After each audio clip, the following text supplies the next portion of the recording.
오늘부터는 창조 신학에 대해서 같이 좀 생각해 보려고 합니다. 창조 과학이 아니에요. 창조 신학입니다. 왜 제가 창조 과학을 얘기하지 않고 창조 신학을 얘기하는가는 결론에 가면 여러분들 잘 아실 수 있게 될 겁니다. 우리 오전에 말씀 나눴던 것처럼 우리가 변증적인 전도를 이루어가기 위해서는 가장 근본적인 문제, 기원의 문제를 다룰 수밖에 없게 되죠. 인간은 어디에서 왔는가? 대부분 이제 사람들은 진화로서 우연히 인간이 여기까지 왔다라고 이렇게 말을 합니다. 사실 진화론은 앞으로 제가 또 진화에 대해서 더 많은 이야기를 나누겠지만 진화론은 시간과 우연을 믿는 자연주의 종교예요.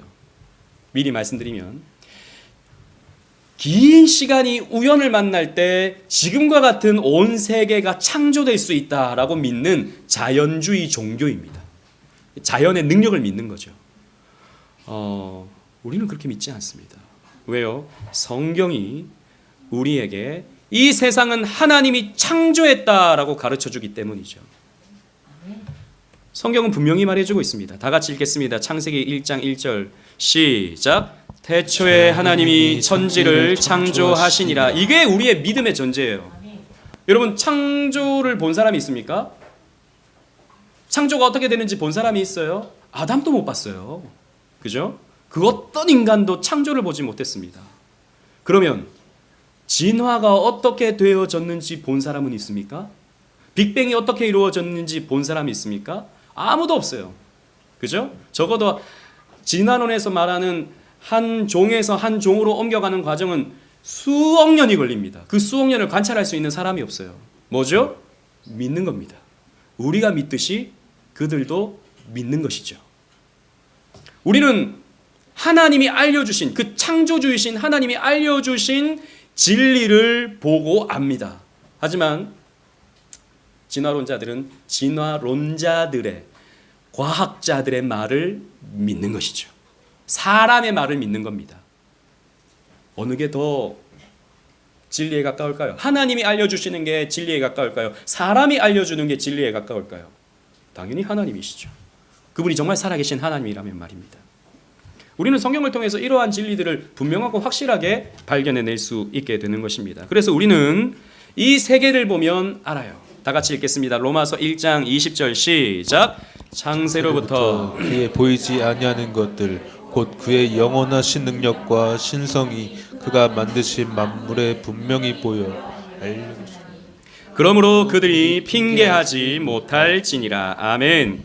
하나님이 이 세상을 창조했다라고 하는 것을 인간의 기본적인 지식과 논리적 이성이 있다면 알 수 있게 된다. 하나님 만드셨다라고 하는 것을 알 수 있게 된다는 겁니다. 그러나 인간이 지성이 죄로 인해 오염되었죠. 인간의 이성이 죄로 인해 오염되었습니다. 그러니까 하나님을 보지 못하니까 우연히 있는 거겠지, 이렇게 믿어버리는 거죠. 우리는 이 창조를 알기 위해서는 과학적 방법에 대해서 좀 이해할 필요가 있습니다. 과학이 무엇인가? 여러분, 과학이 뭐죠? 우리 과학 한 12년을 배워왔는데 과학이 뭐죠? 그러면 쉽게 정의를 못합니다. 제가 나무 위키를 봤어요. 나무 위키를 보니까 사물의 구조, 성질, 법칙 등을 관찰 가능한 방법으로 얻어진 체계적이고 이론적인 지식체계, 어떤 사물, 어떤 자연 이런 것들이 있다면 그것을 관찰 가능한 방법으로 이렇게 생각해보고 정리해보고 실험해보면서 이건 이런 거야 라고 내릴 수 있는 답, 그 모든 배워가는 과정을 과학이라고 말한다는 것이죠. 한윤봉 박사님이라는 분이 계십니다. 이분은 지금 전북대학교의 석좌 교수예요. 서울대에서 공부하시고 또 미국의 유타 대학교에서 공부하신, 우리 한국에서 아주 이런 재료 분야에서, 화학 재료 분야에서 세계적인 석학이라고 이름이 알려진 분이십니다. 근데 이분은 이렇게 과학에 대해서 정의를 하고 있어요. 자연 속에 숨겨져 있는 비밀들을 하나하나 찾아 밝혀내는 것. 이분은 그리스도인입니다. 하나님 믿는 사람이에요. 그러니까 세계적인 과학자지만 하나님을 믿는 사람이에요. 그래서 하나님이 이 세상을 만들어 놓으시고 이 세상의 비밀들을 감추어 놓으셨다라는 겁니다. 그것을 발견해 나가는 과정. 이 자연이라고 하는 것은 하나님 만드신 이 세상이라고 하는 것은 이런 원리대로 움직이는구나라고 하는 것을 발견내는 과정, 혹은 찾아 밝혀내는 것. 이것이 바로 과학이다라고 말하기도 했습니다. 그래서 과학은 일종의 보물찾기다. 그러니까 하나님이 보물을 이 자연 속에, 세계 속에 숨겨 놓으셨는데 그것을 발견하는 거다. 이렇게 쓸 때 효과적이고 이렇게 쓸 때 편리하구나라고 하는 것을 알 수 있게 된다라는 것이죠. 이런 과학적 방법으로는 자연과학에서만, 원래 과학 그러면 자연과학에서만 적용되는 단어였어요. 그러나 오늘날은 굉장히 광범위하게 사용되죠. 왜냐? 과학적 방법은 언제나 진실에 도달한다는 사람들의 생각이 고착화되어 있기 때문입니다. 그래서 자연과학뿐만 아니라 사회과학, 인문과학, 심리과학, 응용과학, 이 과학이라는 이름으로 다 붙여버리죠. 과학적 방법으로 발견해 보니까 이것은 이렇게 쓸 때 가장 합리적이야 라고 사람들이 말을 한다는 것입니다. 그래서 과학을 오늘날 이 시대는 굉장히 가치 있게 여기게 되는 것입니다. 그럼 과학적 방법이 뭐냐? 한마디로 말해서 실험적 방법이죠. 실험을 통해서 검증해 봤다라는 것입니다. 과학적 방법은요, 여러 가지의 단계를 거치는데요. 첫 번째는 관찰입니다. 어떤 물건이 하늘에서 아래로 떨어진다는 거죠. 이게 뭐지? 문제를 정의합니다. 이게 그러면 인력이라고 하는 것이 작용하지 않을까? 문제를 정의해 보는 거예요. 인력이라는 것이 있을 거야. 그리고 가정해 보는 겁니다. 무거운 질량이 있는 물체는 아래로 떨어진다라고 하는 것을 가정해 보는 거죠. 그 다음에 이론을 만들어냅니다. 이렇게 하면 떨어질 거야. 이론을 만들어냅니다. 그리고 반복적인 실험이 필요하죠.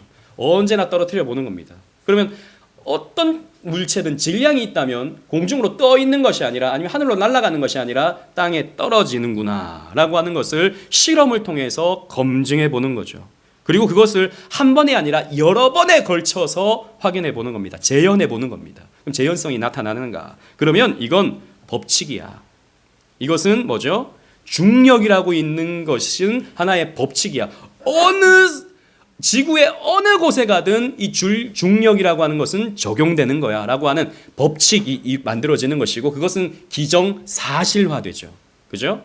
그런데 재현이 나타나지 않으면 어떻게 됩니까? 재현되지 않아요. 어떤 거 보니까 둥둥 떠 있어요. 그러면 이거는 이론으로 잡을 수 없는 겁니다. 그죠? 다시 가정해보고 다시 실험해보고 다시 해봐야 되는 것입니다. 예를 들자면 쓰나미는 왜 일어나는가? 여러분, 쓰나미는 왜 일어나죠? 바닷가에서 회일이 왜 일어나는 것입니까?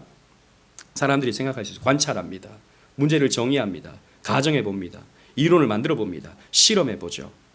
그래서 이런 쓰나미가 일어났을 때 이런 것에 대해서 어떤 법칙이 있는가 밝혀보니까 해저 화산이 폭발해서 쓰나미가 이렇게 일어나는구나. 그리고 이런 수조를 만들어서 밑에서 충동을 일으키면 물결이 점점 파동을 일으켜서 물을 넘치게 만드는 결과가 반복적으로 재현되어서 나타나는구나. 이런 원리에 따라서 쓰나미는 발생하는구나 라고 하는 것을 우리는 과학적인 방법을 통해서 알 수 있게 되는 거예요. 그죠? 그렇게 얻는 정보는 참입니까? 거짓입니까? 대부분 참이죠. 그죠? 대부분 참입니다. 하지만 과학적 실험은 언제나 100% 참이라고는 볼 수 없어요. 왜냐하면 한계가 있기 때문입니다.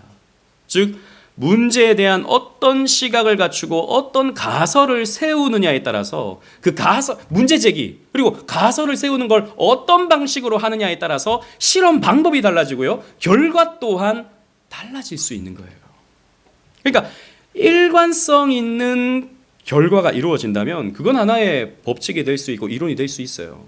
그러나 가정을 달리해버리면 똑같은 결과가 나타나긴 하는데 이것이 과연 일관성 있는 결과인가? 이런 부분에서는 문제 제기할 수 있는 여지들이 생겨난다는 것입니다. 좀 이따가 더 구체적으로 말씀드릴게요. 그래서 과학적 사실은 계속해서 달라질 가능성이 있어요. 가변성이 있습니다. 그러니까 여러분 코카콜라가 처음에 발명됐을 때 코카콜라가 무슨 용도로 사람들에게 사용됐는지 아십니까? 코카콜라 소화제로 발명이 된 거예요. 코카콜라는. 근데 지금 체했을 때 코카콜라 먹는 사람 있습니까? 큰일 납니다. 왜요? 소화를 더 더디게 만드는 작용을 하죠. 그 탄산이. 가스명수를 드셔야지 코카콜라를 먹으면 안 되는 겁니다. 근데 옛날에는 그 코카콜라를 마시면 이 표현이 좀 그렇습니다만 꼭 트럼이 나오니까 소화됐다라고 생각을 했던 것이죠. 그러니까 이걸 소화제로 사용한 겁니다.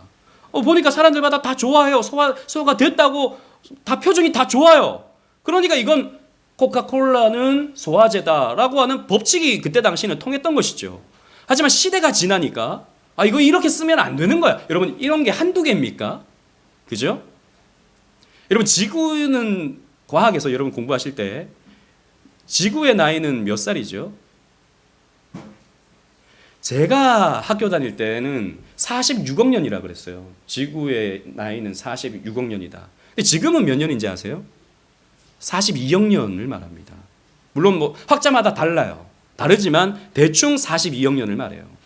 여러분 말이 그냥 46억 년이나 42억 년이나 뭐 별 차이 없네 라고 하지만 6억 년은 어마어마한 시간이에요. 그죠? 지금 그러니까 인류의 문명 역사가 한 5천년, 6천년 됐다고 보는데 1000년, 6천년 말입니다. 인류의 문명 역사가. 근데 4억 년이라고 하는 것은 이건 가늠할 수 없는 시간이에요. 그런데 어떤 이론을 적용하느냐에 따라서 어떤 그 연구 관찰 과정을 적용하느냐에 따라서 4억이 왔다 갔다 하는 겁니다. 4억이. 가변성이 있다는 것이죠. 앞으로 시간이 가면 또 달라질 수 있는 가변성이 있다라는 것입니다. 그리고 과학적 실험은요, 조작과 위조의 가능성을 늘 가지죠. 아무리 과학적인 방법을 가진다 하더라도. 여러분, 이 그림 여러분 다 보셨잖아요. 그죠? 해켈의 배아 그림입니다. 제가 고등학교 다닐 때 이 그림 교과서에 나왔어요. 이 그림. 그런데 이 그림이 위조됐다는 것이 얼마 전에 밝혀졌어요. 그러니까 해켈의 배아, 그러니까 뭐냐면 진화론을 증명하기 위해서 어느 생물도 사실 배아는 똑같은 형태를 가진다라는 거예요. 이게 진화의 증거다라는 것이죠. 해켈이라고 하는 사람이 이 그림을 뭐 어느 학회진지는 저는 잘 모릅니다. 뭐 네이처인지 사이언스진지 모르지만 아무튼 옛날에 이 그림을 보여주면서 진화론의 근거다라고 했어요. 근데 이게 위조된 거였다는 거죠. 조작된 거였다라는 것입니다. 지금 배아를 보면 이게 이제 뭐죠? 물고기잖아요, 물고기. 물고기하고 이제 사람은 이렇게 다른 거예요. 그러니까 짐승들마다 생긴 게 다 다르다는 것이죠. 배아의 그림들이. 근데 옛날에는 교과서에서 이게 나왔어요. 제가 다 학교 다닐 때. 그러니까 이게 진화론의 증거다라고 보고 사람들은 무비판적으로 받아들이는 거죠. 이런 연구는요, 조작될 수 있는 겁니다. 여러분 잘 아시죠? 이분 누군지. 황우석 씨. 그래서 줄기세포를 가지고 이제 우리 위장도 지금 암이 걸리면 이제 그걸 배양시켜 가지고 그 배양시킨 위를 이제 내 몸에 하면 딱 맞다 이거죠. 그러면 우리 건강하게 산다. 근데 뭐였죠? 이 사람은 제가 알기로는 그 학술지 네이처진가요? 거기에 등재까지 돼 있었습니다. 근데 그게 조작돼 있다라는 것이 나중에 밝혀졌죠. 황우석 씨 이때 엄청났잖아요. 한국의 미래다. 한국의 100년을 먹여 살릴 제목이다. 라고 해가지고 정부 투자 다 받고 그때 막 황우석 난리가 났었습니다. 근데 조작이 됐었어요. 세계의 부끄러움을 우리가 얻게 되었던 것이죠. 여러분 과학이라고 해서 언제나 우리가 무비판적으로 받아들일 수 있는가? 그것이 아니다라는 것이죠. 과학은 현재적 사실을 발견하는 용이한 도구입니다. 현재적 사실. 그러나 과학은 진리를 말해주지 않아요. 과학은 가변성을 가지죠. 실험을 어떻게 하느냐에 따라서 다른 결과를 가져다 주죠. 여러분, 과학이라는 말은 우리는 맹신합니다. 그러나 여러분, 이 이 그림도 여러분 보셨을 거예요. 에모토 마사루라고 하는 일본의 학자가 이 책을 썼습니다. 물은 답을 알고 있다. 저도 옛날에 이 책 봤어요. 이거 보신 분 있으십니까? 저도 이 책을 보고 은혜를 받았는데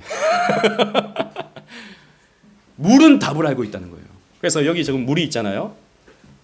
물한테 제가 사랑해라고 말하잖아요. 그러면 이 물의 결정이 육각수로 바뀐다는 거예요. 실제로 동결시켜 보면 육각수의 형태로 나타난다는 거죠. 그런데 악마라고 말해버리잖아요. 그러면 물의 결정이 이렇게 바뀐다는 거예요.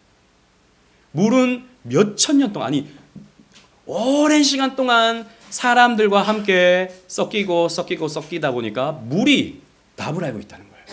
그래서 실제로 외국어를 써도 다 알아먹고 얘가 결정이 바뀐다는 거죠. 그러니까 우리의 몸이 70%가 뭡니까? 물이라는 거죠. 그래서 나에게 자꾸 사랑해, 고맙습니다, 좋은 말하면 내 몸이 육각수로 바뀐다는 거예요. 이 책이 베스트셀러였습니다. 여러분, 이 책은 장르가 뭐였을까요? 예를 들어서 예술, 뭐 인문, 사회 뭐 있잖아요. 장르가 뭐였을까요? 과학이었습니다. 사람들이 이 책을 읽고 베스트셀러였어요. 한 20년 전에. 지금 여러분 잘 모르시죠? 근데 이게 조작된 거였어요. 이것도 조작된 거였어요. 커피는 몸에 좋습니까? 나쁩니까? 그날 달라요. 맞아요. 그날 달라요. 커피가 몸에 좋다는 사람들이 있고요. 커피가 몸에 나쁘다는 사람이 있어요. 근데 재밌는 것은 둘 다 실험을 다 해봤어요. 몸에 좋다는 전제를 갖고 실험하잖아요. 몸에 좋은 게 결과가 나와요. 몸에 나쁘다는 전제를 가지고 실험을 하잖아요. 몸에 나쁘다는 결과가 나와요. 학자들마다 달라요. 사람마다 달라요. 어떤 사람은 한 잔도 안 된다라고 말하는 사람이 있고요. 어떤 사람은 3잔은 괜찮다라는 말하는 사람이 있어요. 다 달라요. 뭐가 답입니까? 답이 없다라는 것입니다. 또 사람의 체질마다 다르죠. 사람의 체질도 다르니까 다 다른 거예요. 그래서 여러분 기억하셔야 됩니다. 과학적 방법론은 모든 것을 우리에게 가르쳐 주지 않아요. 과학은 자연 현상의 원인을 검증할 수 있는 유일한 도구일 뿐입니다. 자연 현상요. 중력이라든지 질량 보존의 법칙이라든지 에너지 보존의 법칙이라든지 우리가 알고 있는 일반 물리적인 자연적인 법칙들을 발견할 수 있는 유일한 도구예요. 필요합니까? 필요 없습니까? 헷갈리시나요? 제가 지금 과학에 대해서 좀 나쁘게 얘기하니까. 필요합니까? 필요 없어요? 필요하죠. 과학이 없으면 이게 어디 있습니까, 여러분? 과학이 없으면 마이크 없이 제가 어떻게 꽥꽥 소리 지르면서 하겠습니까? 과학은 우리에게 아주 요긴한 도구예요. 하지만 자연 현상 이런 것들에 대해서 그리고 물리적인, 전기적인 이런 것들에 대해서 우리가 파악할 수 있는 유일한 도구다라는 것입니다. 다르게 표현하면 자연 현상이 아닌 것을 검증할 수 없는 제한적 도구다라는 거예요. 여러분, 사랑을 과학적으로 어떻게 설명할 수 있을까요? 사랑. 제가 우리 천예진을 사랑하는데 천예진을 생각하면 늘 기분이 좋아요. 왜 비웃으세요? 뭐 그렇다 칩시다. 기분이 좋아요. 막 행복해. 너무 좋아. 이걸 어떻게 과학적으로 설명하겠습니까? 과학적으로 설명하면 이런 겁니다. 강민수 목사님은 어릴 때 생머리를 가진 여성에 대한 어떤 그런 마음과 좀 이렇게 이쁘게 생긴 아가씨를 좋아하는 그런 성향을 어릴 때부터 보고 영상을 통해서 봐서 그런 천예진 같은 여인을 볼 때 뇌에서 도파민과 옥시토신과 이런 호르몬들이 분비된다는 거죠. 그렇게 과학적으로 설명할 수 있습니다. 여러분, 그게 사랑인가요? 그러면 누가 내가 너를 사랑해 그러면 너는 지금 도파민에 의해서 나에게 이렇게 말하는구나. 옥시토신이 너의 귀에서 막 뿜어져 나오는구나.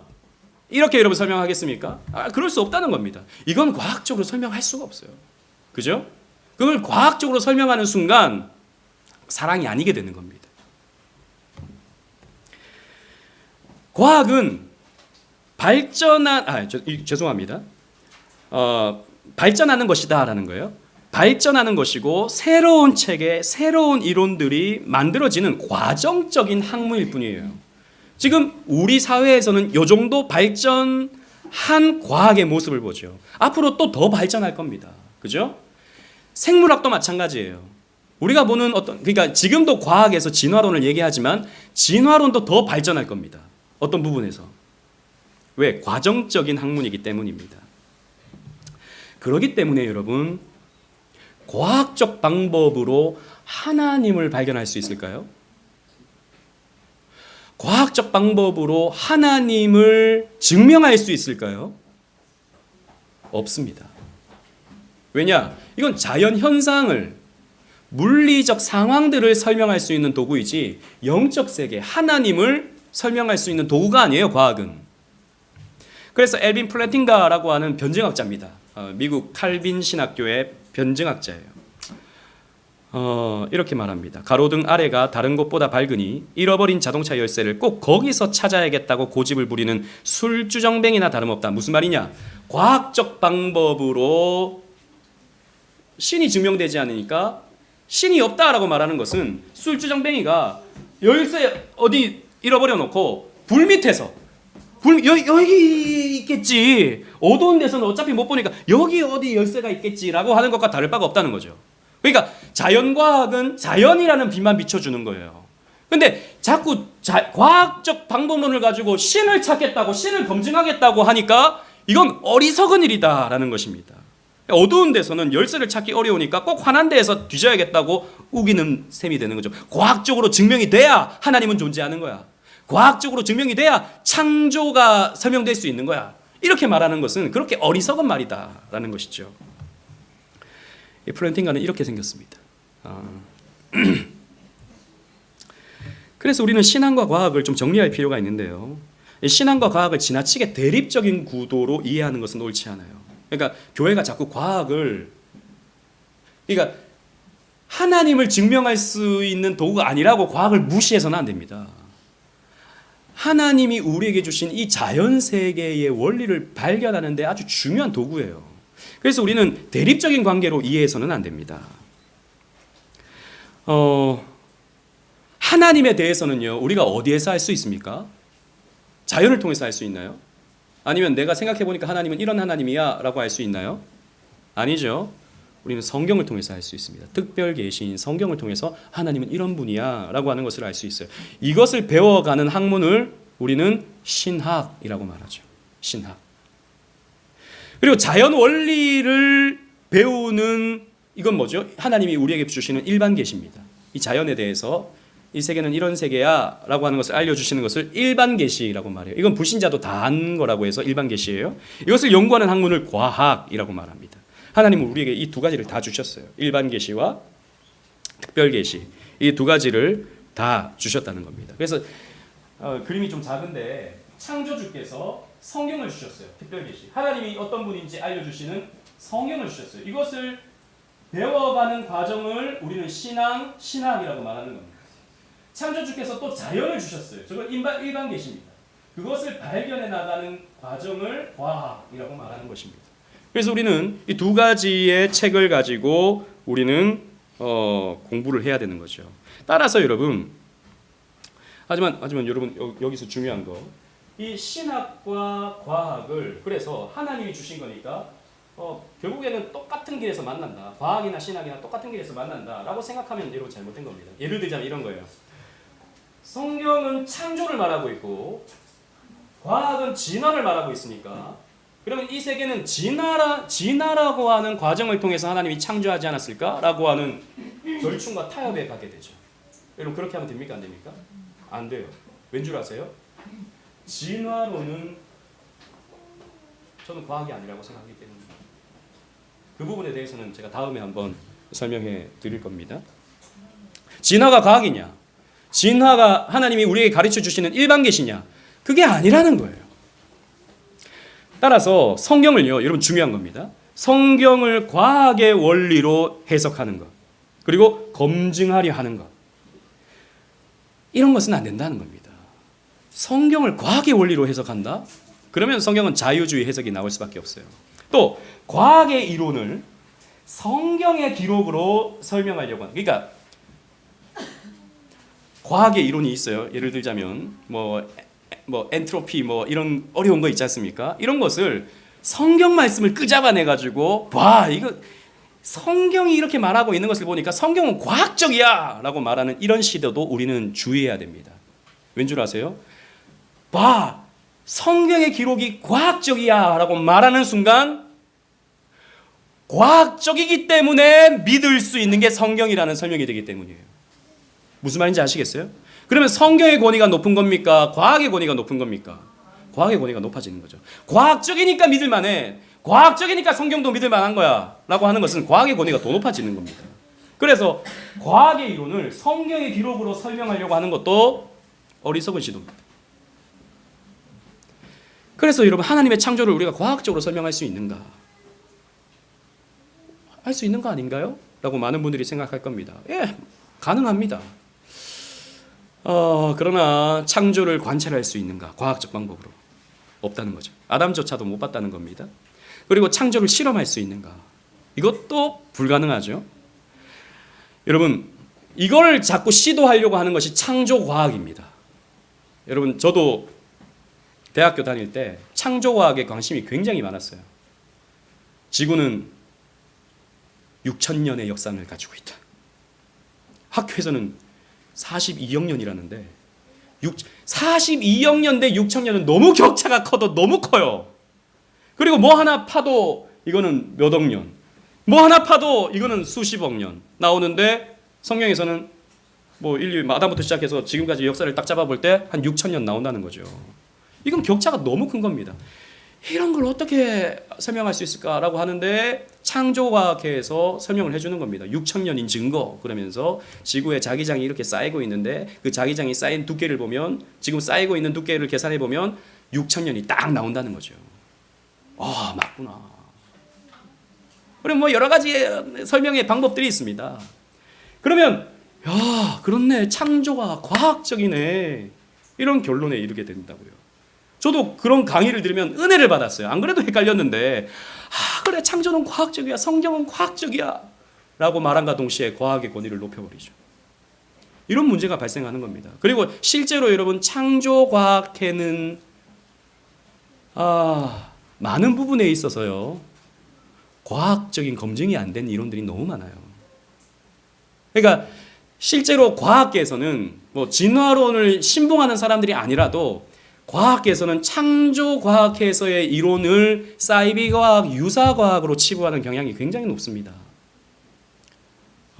그래서 창조과학을 우리가 무비판적으로 받아들이는 것은 좀 문제가 있어요. 물론 충분히 참고할 수 있습니다. 창조과학의 이론들을 충분히 저도 많이 도움이 됐어요. 하지만 맹신되어지는 것은 또 우리가 경계해야 될 문제예요. 왜냐하면 여러분 창조과학에는 성경을 문자적으로 이해하는 세대주의자들이나 안식교도들에 의해서 창립되었어요. 실제로 역사를 보면 여러분 안식교가 왜 안식교입니까? 안식일을 주일로 그들은 섬기지 않고 토요일로 지키잖아요. 여러분 왜 그렇게 하죠? 안식교에서는 성경에서 안식일 지키라 그랬다는 거죠. 성경에서 안식일을 주일로 바꾸라고 한 적이 없다는 겁니다. 그러니까 그날을 이제 우리는 못 바꾼다. 안식일에 성경이 지키라고 되어 있는 날이다라고 해서 문자적으로 지키는 거예요. 세대주의자들도 마찬가지죠. 세대주의자들은 안식일보다는 좀 덜한데 그들은 말 그대로 성경의 표현들을 그냥 문자 그대로 받아들이는 습성이 있습니다. 우리는 다르죠. 우리 개혁주의는 성경을 문자 그대로 받아들이지 않습니다. 예를 들자면 천년왕국이라고 말할 때 요한계시록에 나오는 천년왕국을 말할 때 우리는 그것을 상징적인 천년으로 받아들이죠. 문자적 천년으로 받아들이는 게 아니라. 그런데 세대주의자들은 진짜 앞으로 천년왕국이 이루어질 거라는 문자적 천년을 말하죠. 이게 차이인 겁니다. 그러니까 성경의 표현을 보니까 6일의 창조이고 아담부터 시작해서 지금까지 연수를 계산해 보니까 한 6,000년 나오니까 지구의 역사는 6,000년이다 라고 그들은 답을 내려놓고 그 다음부터 끼워 맞추기 시작하는 거예요. 물론 창조과학계에 있는 분들이 다 세대주의자들이고 다 안식교도들이란 말이 아닙니다. 그런데 그 시작점을 보면 그런 문제들이 있었다라는 것입니다. 여러분, 우리는 6일의 창조를 믿어요. 저도 6일의 창조를 믿습니다. 하나님 그렇게 창조하실 수 있는 분이시죠. 하지만 그 6일이라는 게 꼭 24시간을 의미한다고 저는 생각하지 않아요. 왠 줄 아세요? 첫째 날 여러분 하나님께서 뭘 만드시죠? 이거 모르셔요? 빛을 만드시잖아요. 그런데 해와 달과 별들은 언제 만드십니까? 넷째 날 만드시죠. 그런데 첫째 날 빛을 만드시고 아침이 되고 저녁이 되니 이는 첫째 날이라고 하셨다고요. 아침과 저녁은 도대체 뭐예요? 해가 달과 별이 없는데. 뭐가 첫째 날이라는 거예요? 그 빛이 이렇게 돌았나? 그 빛은 뭐예요? 해와 달과 별이 없는데. 우리는 이것을 문자적으로 받아들이는 것이 아닙니다. 나중에 그 부분에 대해서 또 설명할 거예요, 제가. 이걸 문자적으로 받아들이면 설명이 안 되기 시작해요. 그렇잖아요. 생각해 보세요. 땅의 채소는 몇째 날 만드십니까? 셋째 날 만들어진다고요. 근데 해가 없는데 광합성을 어떻게 해요? 이 셋째 날에 만들어진 이 채소들은. 그러니까 이거는 우리가 문자적으로 이해할 게 아니라 신학적으로 이해해야 되는 겁니다. 그래서 우리는요, 창조 신학을 공부할 수 있어야 돼요. 우리가 저 사람들이 과학을 좋아하니까 과학으로 덤볐다가는 망신당합니다. 유사과학이야, 사이비과학이야 이런 말을 듣게 돼요. 아니, 우리는 신학으로 접근해야 돼요. 그래서 창조 신학을 우리는 배워야 되는 것이죠. 여러분, 창조나 진화나 제가 처음에 말씀드렸죠. 믿음을 기반으로 하고 있다라는 것입니다. 창조는 우리가 과학적으로 검증할 수가 없어요. 창조는 우리가 실험해 볼 수도 없습니다. 창조는요, 믿음으로 받아들이는 거예요. 성경이 그렇게 말해주고 있습니다. 히브리서 11장 3절 말씀 다 같이 읽겠습니다. 시작. 믿음으로 모든 세계가 하나님의 말씀으로 지어진 줄을 우리가 아나니 보이는 것은 나타난 것으로 말미암아 된 것이 아니니라. 아멘. 믿음으로 말미암아 모든 세계가 하나님의 말씀으로 지어진 것을 우리가 안다는 겁니다. 과학적으로 검증해 보니까 알겠다가 아니고 믿음으로 우리는 이것을 받아들인다라는 것이죠. 그래서 지구가 젊은 지구인지 1억 년 미만인지 오래된 지구인지 42억 년인지 우리는 이것을 온전히 알 수 없기 때문에 사실 제가 학교 다닐 때만 하더라도 교회 다니면 지구는 무조건 1억 년 이하였어야 됐어요. 성경을 믿는 사람이라면, 창조를 믿는 사람이라면 어떻게 오래된 지구를 믿을 수 있어? 라고 이렇게 했어요. 그런데 요즘은 좀 달라요. 요즘은 개혁주의권 안에서도 지구는 얼마든지 오래될 수 있다라고 이렇게 설명을 합니다. 그래서 지금도 싸우고 있어요. 치고받고. 근데 우리는 몰라요, 사실.